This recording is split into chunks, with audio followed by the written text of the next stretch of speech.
Seeing the signs. Seeing the signs. If you're driving in your car and the light comes on that says, check engine. You know, if you're like half of the people in the world, you just ignore it and carry on going.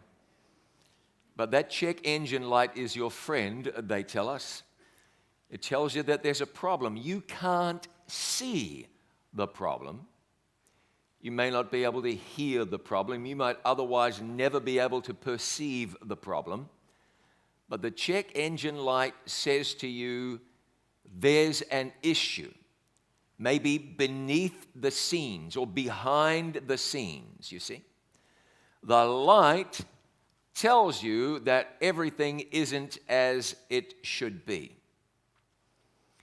If you are driving down the road and it is -2 or -3 degrees and you see a sign that says, bridge freezes before roadway, well, you know that you better slow down. That sign is your friend. It's telling you about a reality. It's there to help you, you see.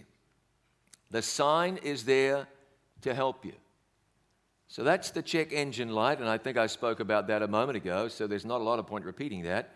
And I just don't know why I've got to click this 5 times in order for it to go. So I'm just letting you know that there's an issue in case I toss it your way. Oh, there we go. There's a delightful picture.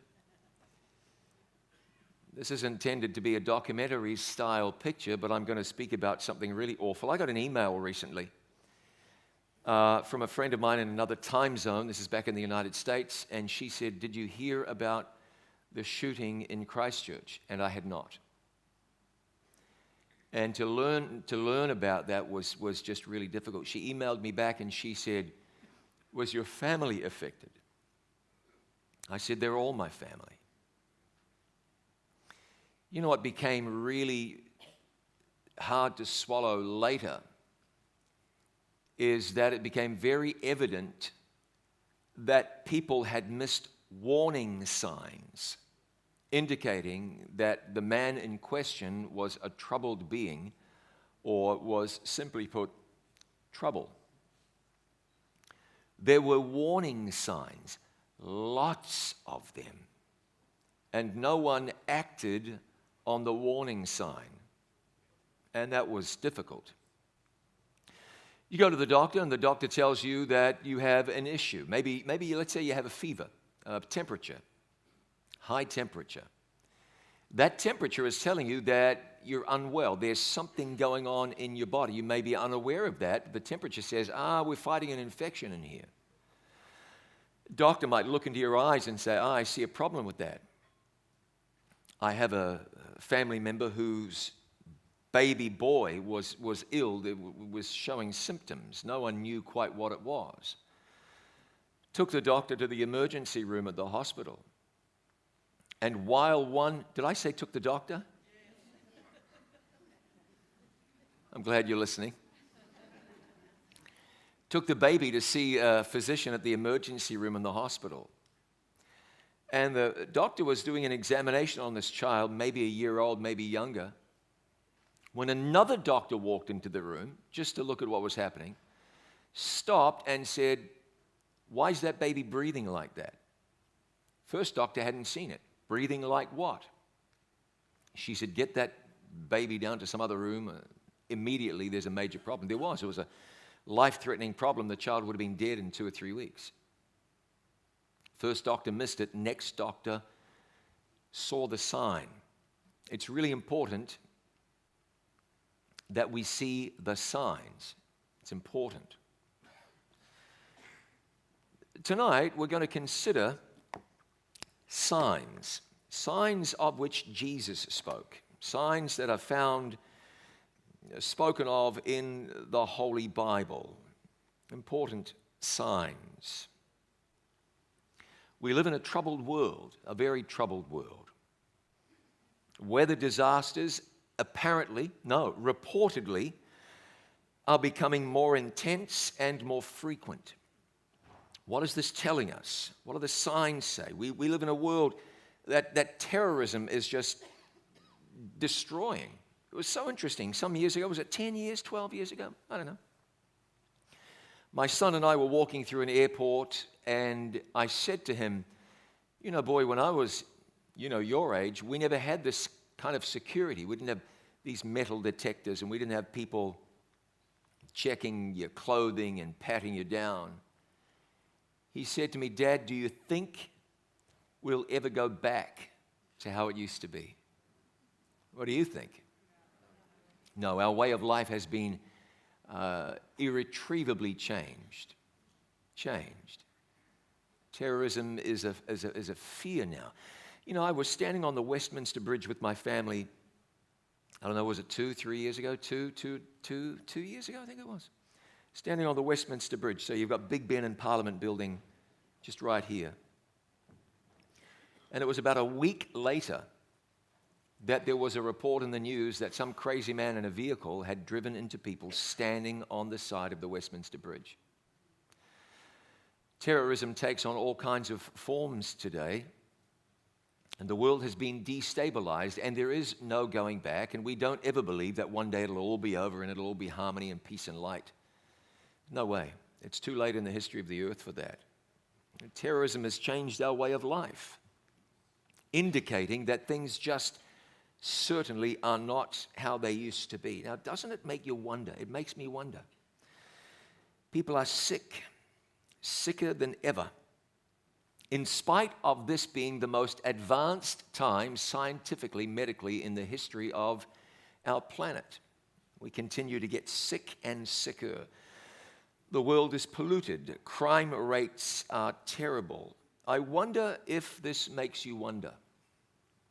I wonder if these signs shouldn't be telling us to consider that there might be something going on behind the scenes, beneath the surface, like that check engine light.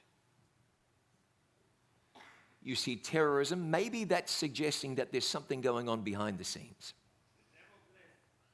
Yeah, maybe. I think we'll talk about that and expand upon that as we go by tonight. Maybe there's a little more to life than meets the eye. And so tonight, let's consider some of these signs. We'll go to Matthew chapter 24 and verse 3, and Jesus introduces us to the subject. Now, as he sat on the Mount of Olives, the disciples came to him privately saying, "Tell us, when will these things be?" Jesus had just said to them something remarkable.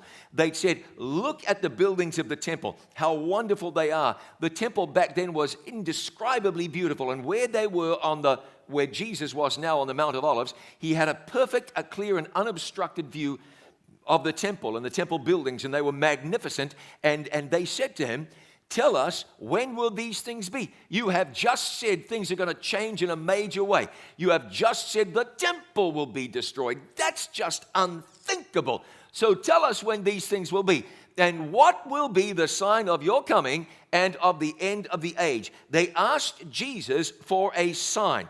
What will be the sign of your coming? What will be the sign of the end of the age? Jesus would speak to them about this now. He started to tell them what it would be like in the world shortly before he returned. And this is a really important question. They said, "What's it going to be like?" And Jesus spoke to them about what the world would be like prior to his return, immediately prior to his return. And he would share with them signs. Now, as we go through this, I want you to keep one thing in mind. We're not talking dates and times now. It's okay to say soon. It's okay to say near, but no one's going to rush out of here and ring a date on a calendar. It is clear, Jesus himself said, no one knows the day or the hour. And I've heard people say, no one knows the day or the hour. However, no one knows the day or the hour. But if you look at it that way, no one knows the day or the hour, and that's all there is to it, and we will leave it there. So we're not going to try and damage the plain statements of the Holy Bible. That just wouldn't be right. And so Jesus himself said, "But of that day and hour no one knows, no, not even the angels of heaven, but my Father only." So that's clear. And so now he said to his disciples, "You will hear of wars and of rumors of wars." Now, if we go back, there were 24 million people died during World War I. 60 million people died during World War II. And then there was Korea, and then there was Vietnam, and then there was the Gulf War, and then the Gulf War dragged on, and there's really still war over there, and there are wars burning and bubbling away in numerous places around the world while we sit here in safety tonight. Jesus spoke to Jesus spoke to the disciples, and he was talking to them about a sign of his coming, a sign of the end of the world. And he spoke about unrest, yea, verily, wars. He said, you will hear of wars and rumors of war, and now we live in a war-torn time. We live in a war-torn world. Now, if you're in Australia, you're about a gazillion miles, or at least it feels like you're a gazillion miles away from war.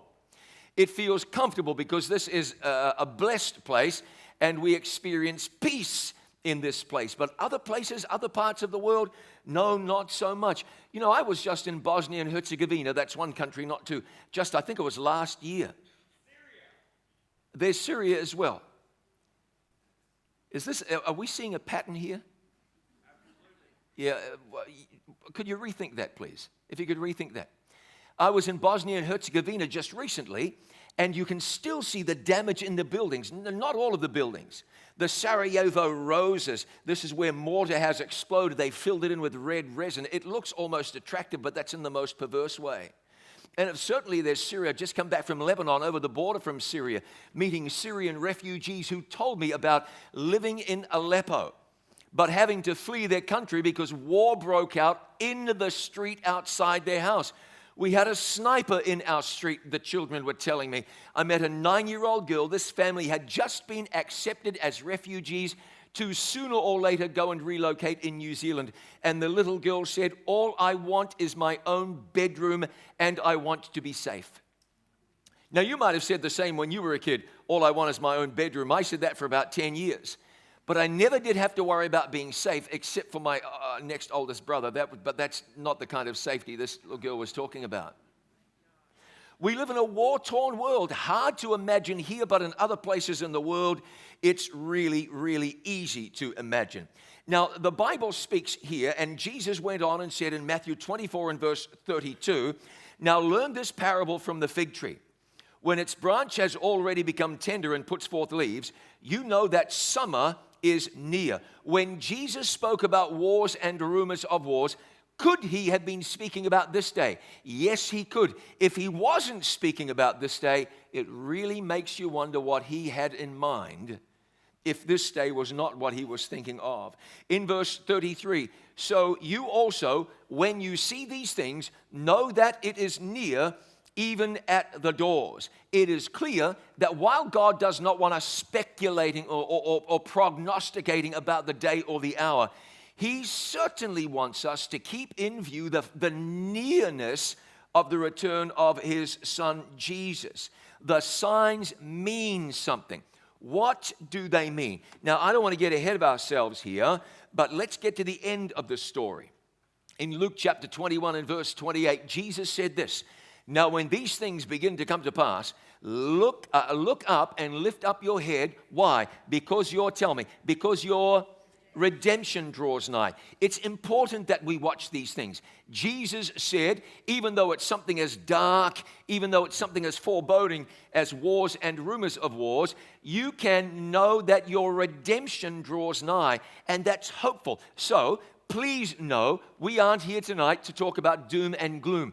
We're here to talk about context, because if you read the Bible, it will tell you when you get to the book of Revelation that we have some real trouble coming. Armageddon, the 7 last plagues spoken of in Revelation chapter 16. In Revelation chapter 13, Antichrist arises and people will not be able to buy and sell. It's not science fiction at all. This is Bible prophecy.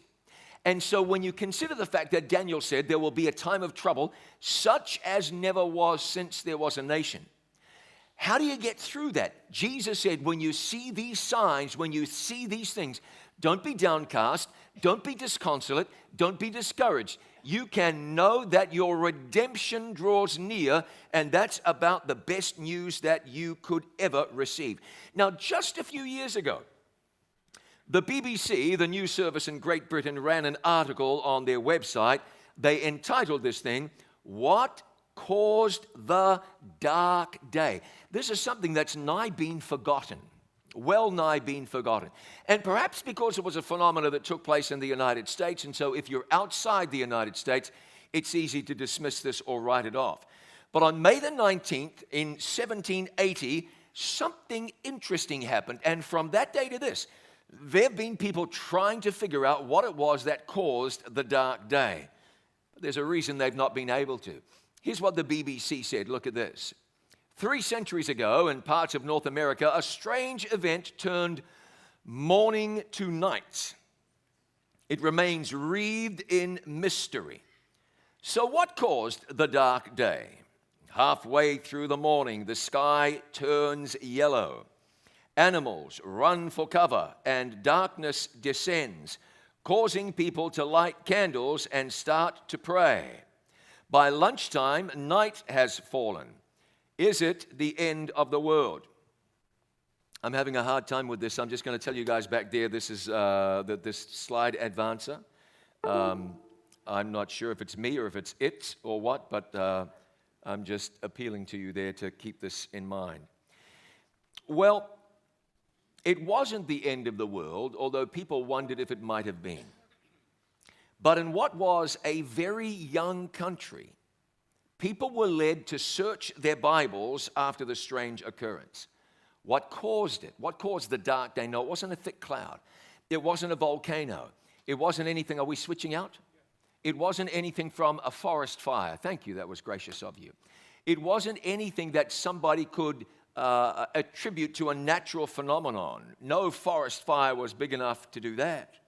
What happened? Well, let's look in Matthew 24 and verse 29. Immediately after the tribulation of those days shall the sun be darkened, and the moon shall not give its light.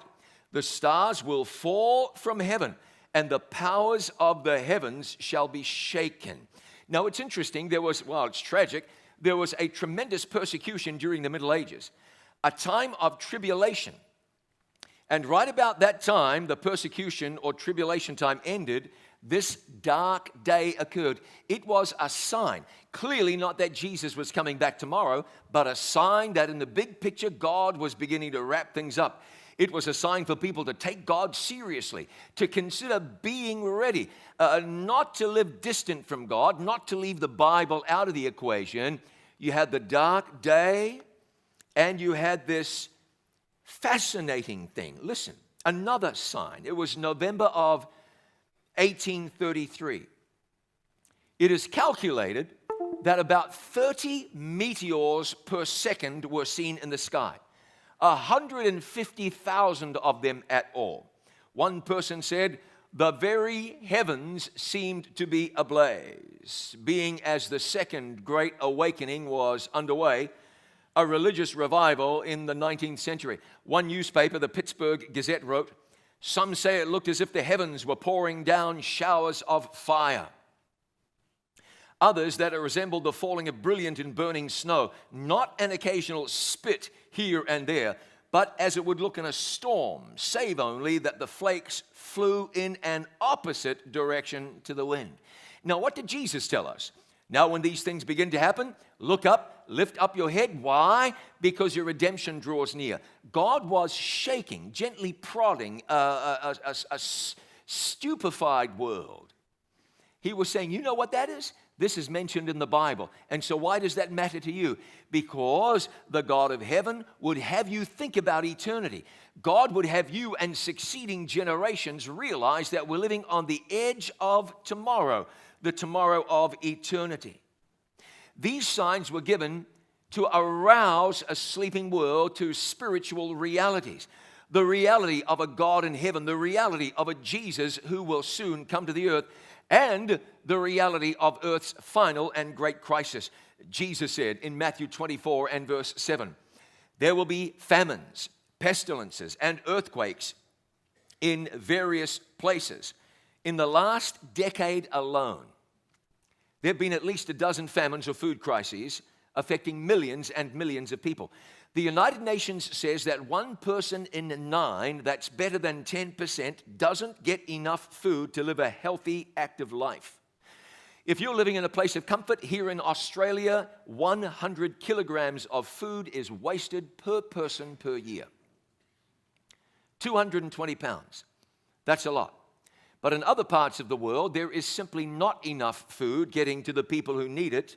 One child dies every 5 seconds from hunger-related illnesses, while a third of all the food produced in the world is lost or wasted. When Jesus mentioned famines, he was speaking about a day that resembles the day in which we live. He talked of pestilences, disease epidemics. When Magic Johnson came down with AIDS a number of years ago, there were basketball players who refused to take the court with him. And you might remember that. Well, Magic Johnson is alive and well today, running a business empire. He just resigned from his position with the Los Angeles Lakers for, I don't know why. Mate, give us a break, eh?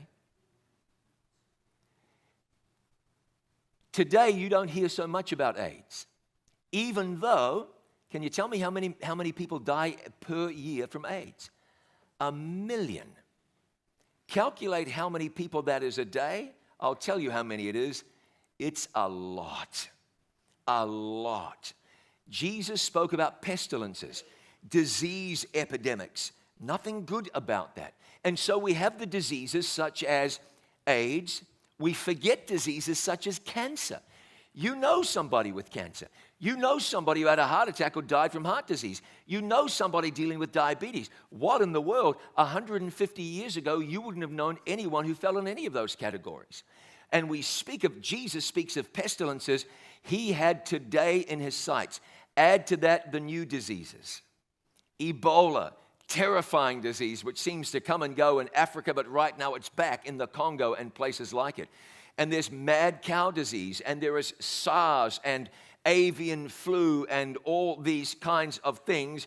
When Jesus spoke about pestilences, it seems he had a day in mind very much like ours.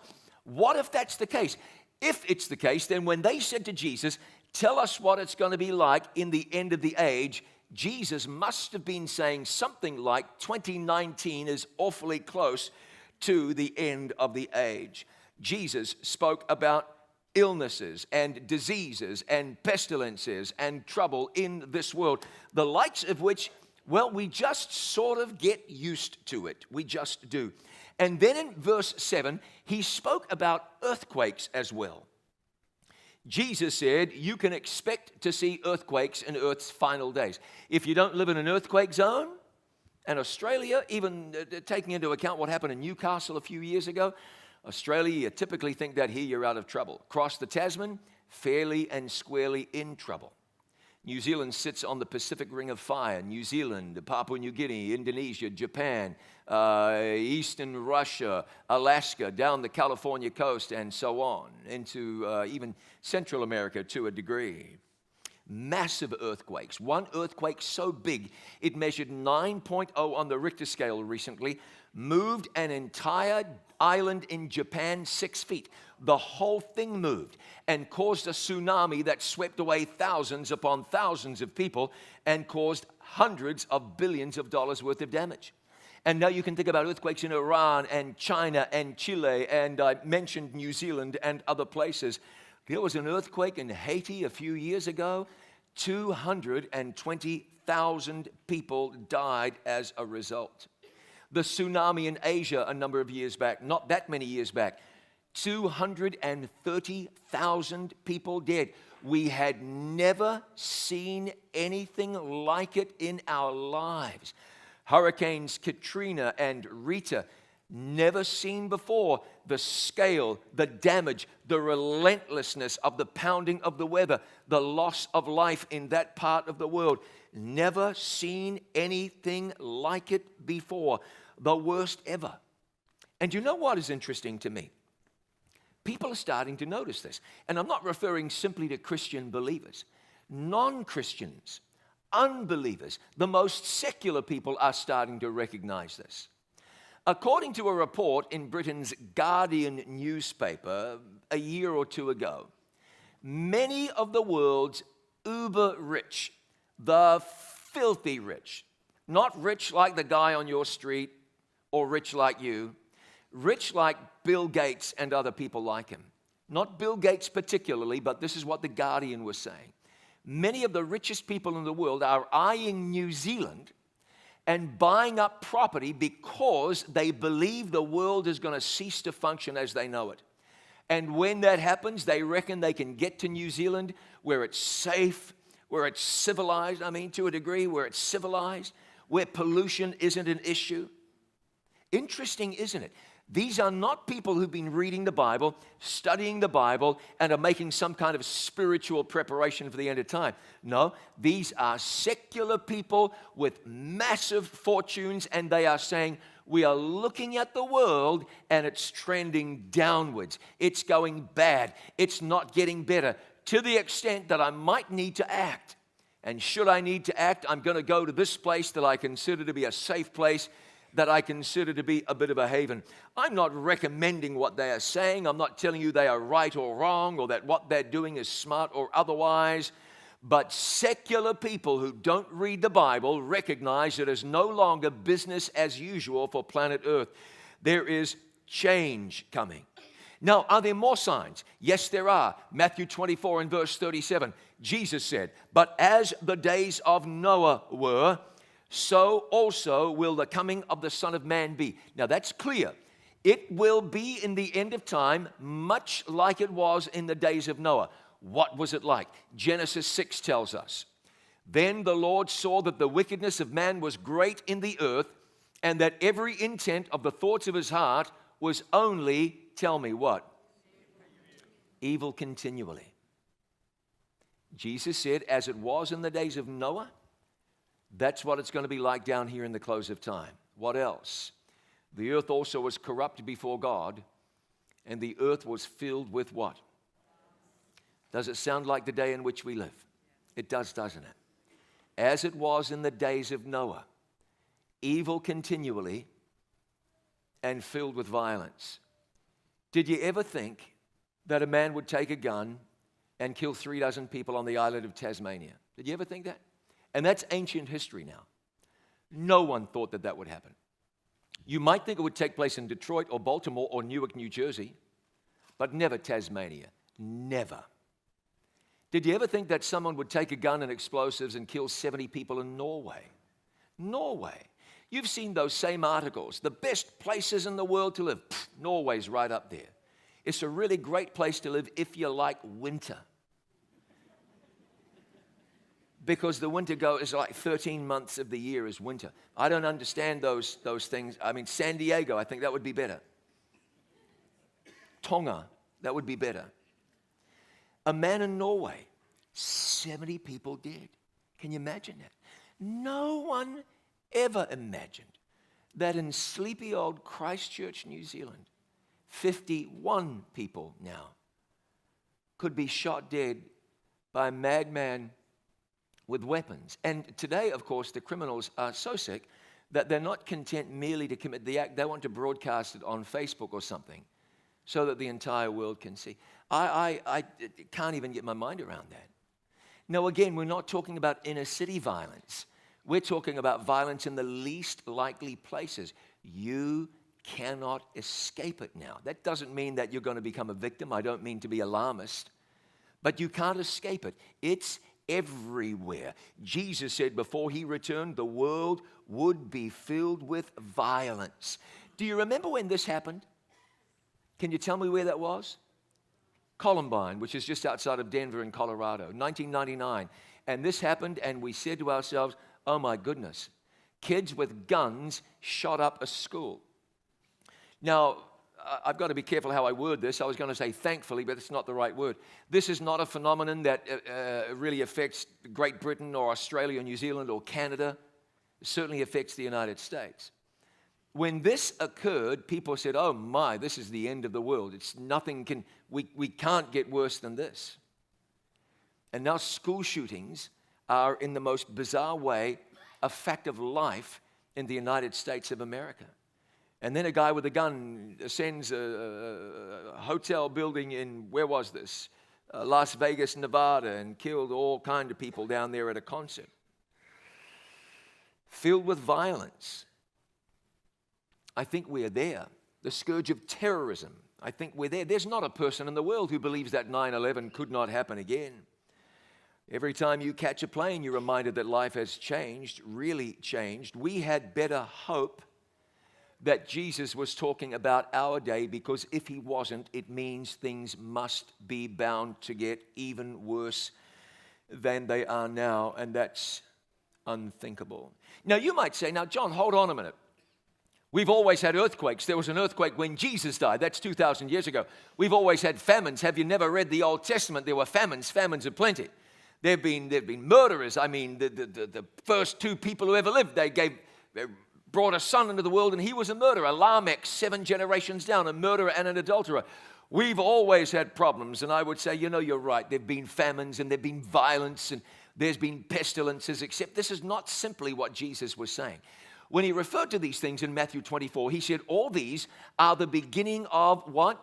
The word is sorrows, but if you look at what that word really means, that's the English translation of a word that was originally written in Greek, and that word means birth pains. Now, we have an expert in birth pains in my family, and it's not me, it's my wife. Wonderful human being, brought 2 children into the world, our son and our daughter.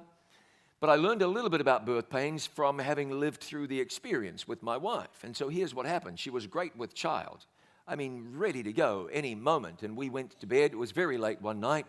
And I laid down to sleep, and it wasn't quite so easy for my wife. And after about half an hour, she grabbed my arm and she said, I think this is it. And I did what any husband would do, and I said to her, hey, get some sleep, honey. You're going to need sleep. It's 1:30 in the morning. Surely the best thing that you could do would be to get sleep. She, didn't see it my way for some strange reason. And then the contraction started, the birth pains. Now, I think I can probably only say this like a man. So I'll say this and hope that you hear me in the spirit in which I mean to be heard. When the birth pains begin, they're not nearly as difficult as they're going to get. I think I can say it that way. They, as time passes, become more intense and more frequent. They happen more often, they get closer together, and they get more difficult to deal with. To begin with, they're bad enough. But you get close to the arrival of the baby, and they are happening with increased frequency and with increased intensity. So Jesus, speaking about these signs, said, these are the beginnings of sorrows. They're like birth pains. The fact that there is an earthquake, no, that's neither here nor there. The fact that there's a flood or a drought, no, that's not the point. But when you have 3 500-year droughts in 3 years, now you've got to start asking yourself a question. One school shooting is an absolute tragedy, but when they're happening every few months, you say to yourself, what in the world? A terrorist attack, that's one thing. We thought it was terrible when airliners were being hijacked in the 70s. But compared to what we've seen in the last 20 years, that's kind of amateur hour. Jesus said, these are the beginning of sorrows, and that is significant. Oh, I wonder what I did. I did that.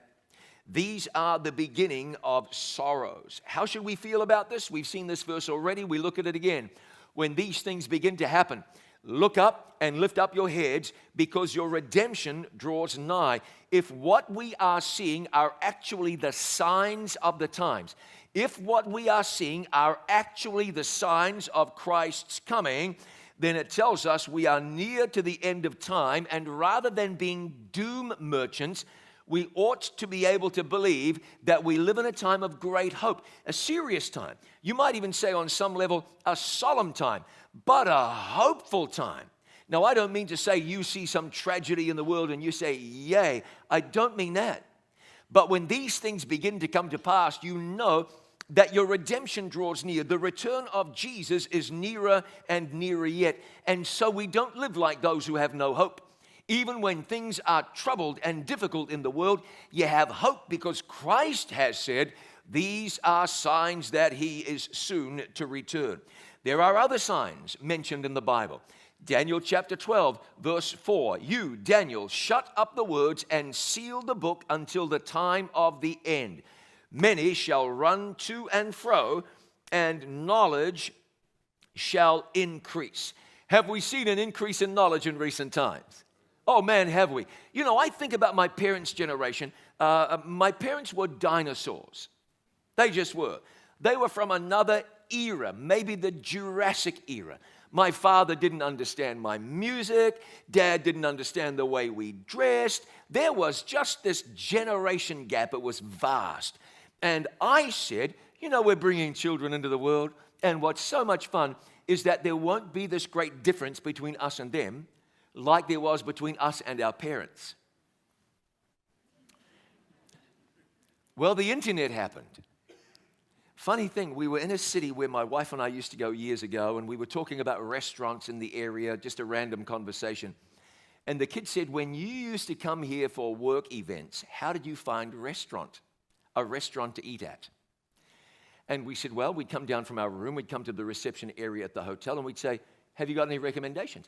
And they'd give us a list.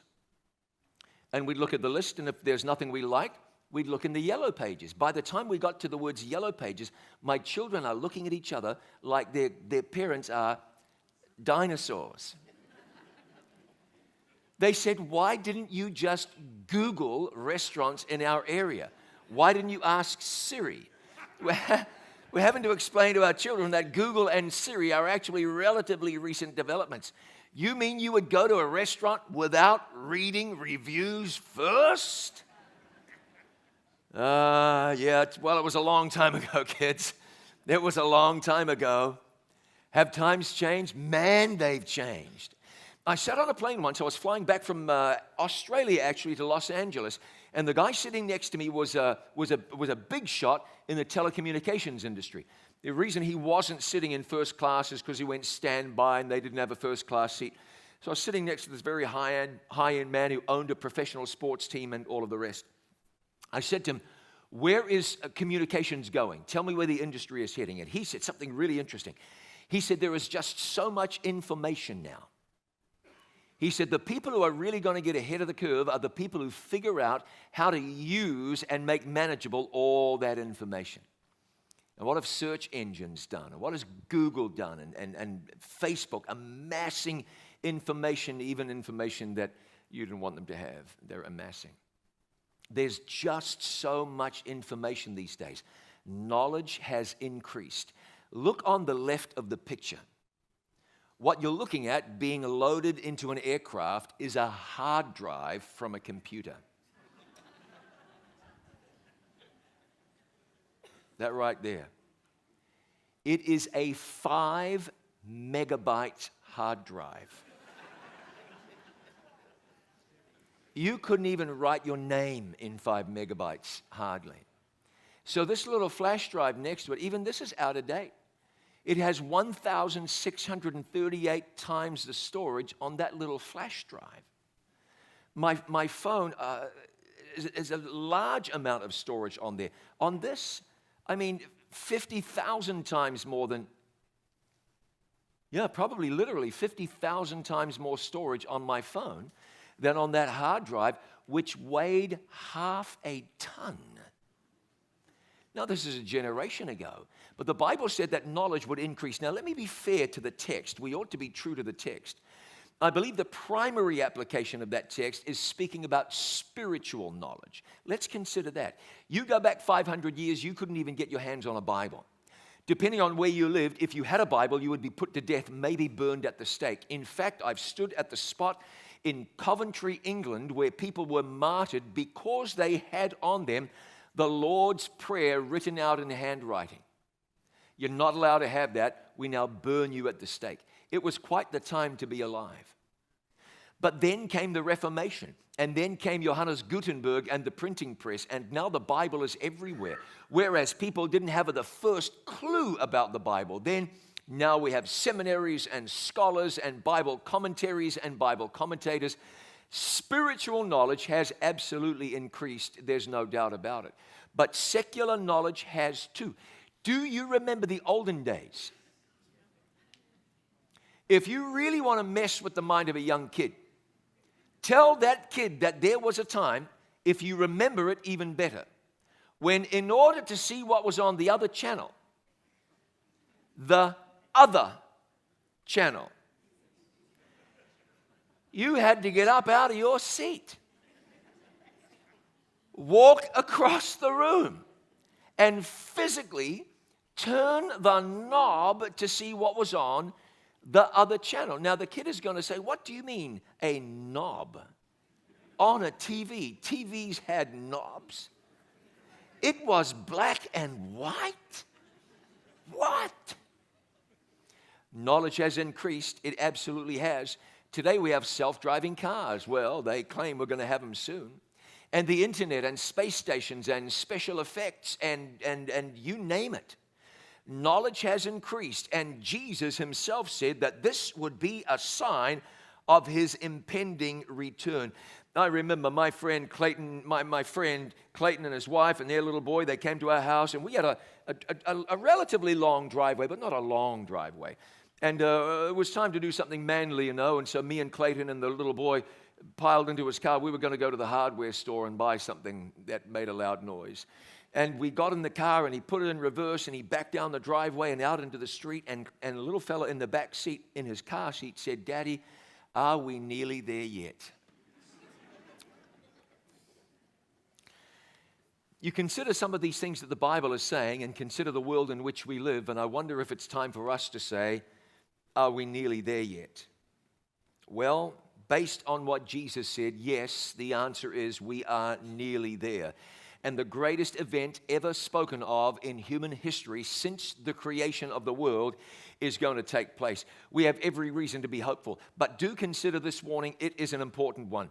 Jesus said this, "Take heed that no one does" what? Tell me. Deceives you. "For many will come in my name saying, I am Christ, and they will deceive many." Have we seen that in recent years? I remember being in a little town in California. It was a town where Jim Jones had lived and had pastored a church in this little town.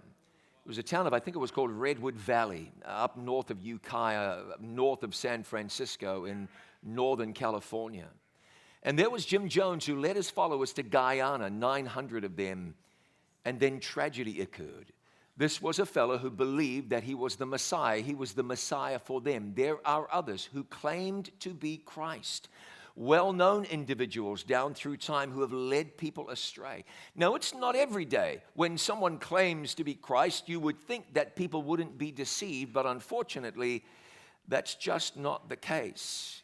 It's just not the case. So here's what I want to encourage you to do. Make it your business to read the Bible. Make it your business to be in touch with God. Make it your business to dig into the Word of God so that you will have the assurance that you'll never be deceived, that you'll never be led astray. It must not happen to you. Here we are at a seminar presentation where we gather around the Bible, acknowledging that there's a God. Certainly we may be at different places in our experience, but we know enough to know that we mustn't ever be deceived. You don't want to ever let somebody else be your spiritual guide. You don't ever want some spiritual leader of any kind to have the final say in your experience. I certainly don't want that place. You shouldn't afford that to anybody. Let God be your guide. Let the Spirit lead you. Let the Holy Bible be your authority. Now, someone's going to say, how do you expect regular folks to understand this complicated Bible? You know, there are parts of the Bible that certainly do appear to be complicated. Ezekiel wrote some things that'll leave you scratching your head. Zechariah did the same. Jesus spoke some challenging sayings. There's nothing hard to understand about love your neighbor as yourself. There's nothing difficult about love God with your whole heart. There's nothing difficult about love your enemies, at least understanding that. Nothing hard about, if you love me, then you'll keep my commandments. If you just hung on to the easy things, that is the easy to understand things, you would have well and truly enough to get you from this world into the world to come. Can you say amen to that? You don't need to lose any sleep about the really hard, really challenging things. Study them. You may learn some of them. You might never get to the bottom of some others. But there's enough that's readily accessible and readily understandable that you can easily digest. That would be enough to lead anybody out of this world into the world to come. The Bible speaks about a God who is love. The Bible speaks about Jesus, the Savior of the world, who died so that we might live. The Bible speaks about a God who's willing to give you a new heart and a new mind. It was Paul who said that if anyone yields his or her life to Jesus, that person becomes a new creature. The Jesus who changed water to wine is able to change your heart after the similitude of his heart. It was Jesus who opened the eyes of the blind. It was Jesus who healed the sick.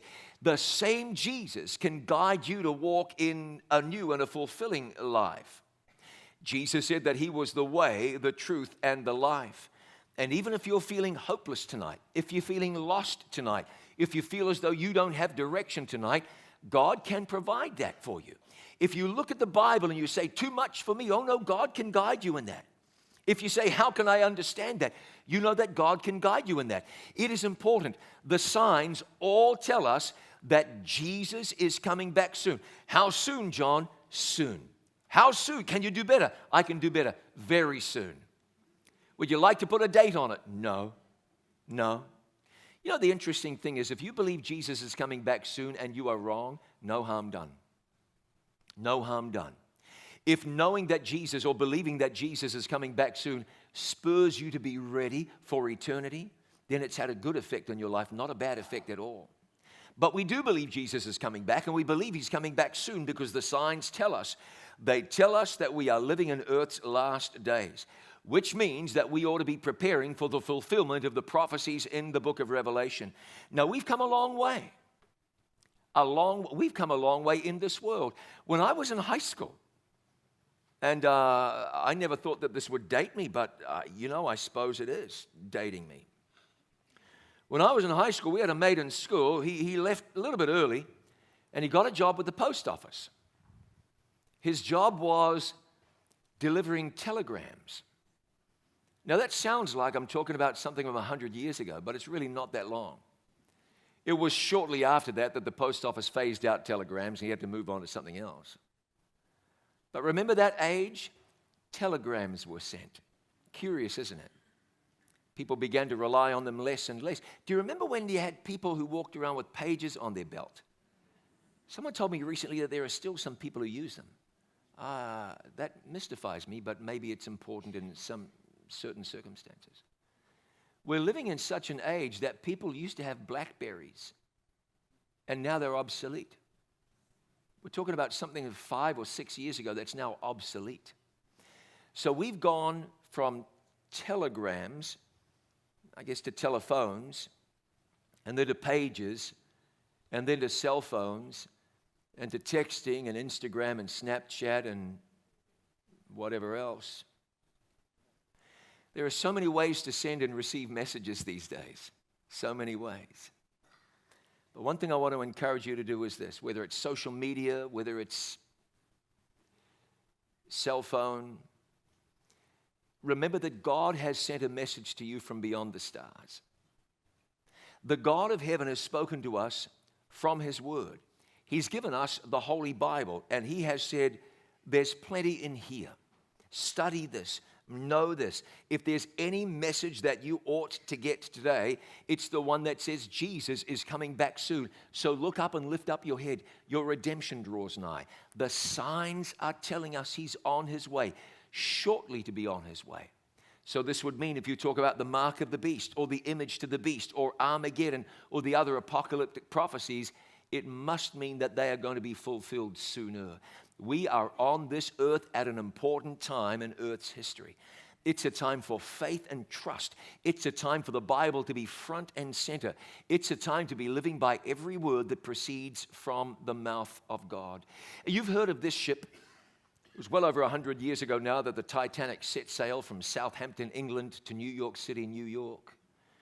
And in spite of the fact that the Titanic received multiple warning messages, every one of those warning messages was ignored, every one, until suddenly an iceberg appeared right there in the path of the Titanic, and there was a bump and a scrape and a 300-foot-long gash, and the Titanic ended up sinking to the bottom of the Atlantic Ocean, and so many people perished. In more recent times, something similar. A cruise ship was operating in the waters off an island just off the northwest Italian coast or the west Italian coast. So here's what happened. It was dinner time and the people were being seated and there was a jolt. Passengers said, "What was that?" The crew said, "Oh, nothing, don't worry about it. An electrical fault, that's all." What had happened is the ship had hit rocks, but they didn't tell the crew. Wait, let me say that again. The ship had hit rocks, but they didn't tell the passengers. They had not yet conducted the mandatory evacuation drill, so no one knew what to do. It was pandemonium when they realized the ship was sinking, listing, about to roll over on its side. Folks didn't know what to do. It was a mad dash. Numerous people died. The experts say many of them would not have died if the Costa Concordia had followed some basic protocols. And if the captain and crew had not tried to assure the passengers that everything was okay when everything was not. Can you imagine? Ladies and gentlemen, nothing to be alarmed about. Don't worry about a thing. All the while, the ship is taking on water and sinking. Jesus speaks to us tonight, and he's not asking us to panic, and he's not asking us to make a mad dash. He is asking us to recognize that the ship is taking on water, that slowly but surely planet Earth is sinking. Thankfully, there's a way of escape.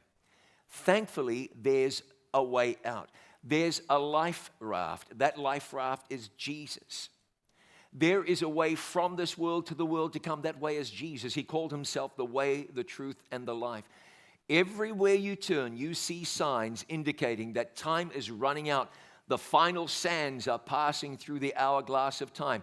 Don't be doom and gloom. Don't be glum. Don't be bitter. Don't be scared. Be hopeful.